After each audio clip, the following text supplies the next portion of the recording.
The reputed boss of bosses in organized crime, Carmine Galante, was assassinated today as he lunched with friends in a little Italian restaurant in Brooklyn.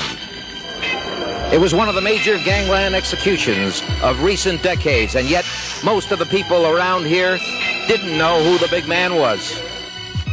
Carmine Galante, one of the underworld's most powerful figures, a man who told a reporter recently, "All I want is to be left alone to grow tomatoes," was gunned down in the backyard of a little Italian restaurant, and his head rested on the edge of a little tomato patch.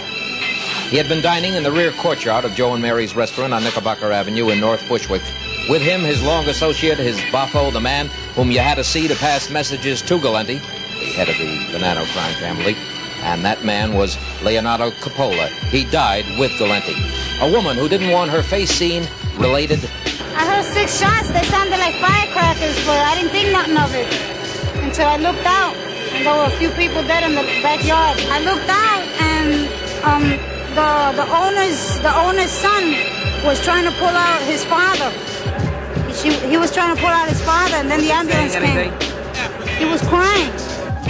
And what a grotesque picture it was. The man whose nickname was the Cigar, dying with a cigar still clutched in his mouth, his body contorted. On the table, the remains of a feast: tomato salad, part of the main course, a half glass of wine, a gallon jug nearby. On his left hand, a pinky ring. As police put it together, the killers came in 2 cars, the 3 triggermen rushing inside, ski masks over their faces. They allowed, police said, 3 people inside the restaurant to leave, then stormed into the backyard. The weapons: a machine gun, a .45 automatic, a shotgun.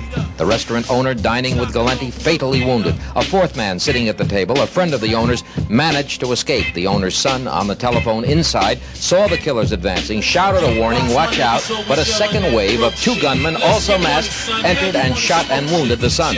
The 2 men apparently came from a backup car.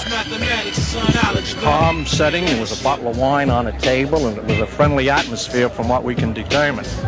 Immediately upon arriving in the rear, these 3 gentlemen, I should state, the executioners, opened fire, and we have 2 people, DOA, on the scene. 2 were removed to the hospital, and 1 expired at the hospital. Early this afternoon, a young police officer on a scooter, William Grimm, found one of the getaway cars about a half-mile away in a desolate, semi-industrial area. The scene on Knickerbocker Avenue was bizarre, in some ways so different from other memorable gangland murders. Back in the 50s, Albert Anastasia was gunned down in a midtown barbershop. Joey Gallo, not so long ago, was executed in a restaurant in Little Italy. But Galante, considered a candidate for the title of boss of bosses, met his end in a neighborhood that once was predominantly Italian-American, now is half Hispanic, and on the block where it happened, largely Puerto Rican. From the crowd, you got the impression that the Italian-Americans knew who had died here. The newcomers didn't.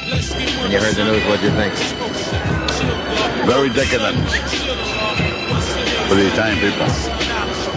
Decadent, right down to the base. No? Did you ever see Galante yourself? No. I don't believe in people like that. Do you know who Carmine Galante is? For hours, the crowd waited. They looked out of windows, stared, talked, some laughed. They seemed perhaps more impressed by the turnout of police and news people than anything else. We heard a reporter say it could be a scene from The Godfather, but in a way, the facts were stranger than fiction. Perhaps no one will ever know exactly who killed him. That's a likely prognosis. What we do know is that Carmine Galante, the little man who lived in Greenwich Village, who was fighting to stay out of federal jail for an alleged parole violation, was having a kind of bon voyage party in the backyard of the restaurant in this rather dinky neighborhood where Joe Bonanno once reigned. Here, amid the clothes hanging from the lines, near the tomatoes and the crude grape arbor, he was celebrating the fact that he was to leave for Europe to join his wife and daughter. But the man called the Cigar, the ruler of the old Bonanno family, left Joe and Mary's feet first. The would-be tomato farmer packed in a canvas bag on a voyage to the morgue. This is Gabe Pressman, Channel 5 News in Bushwick.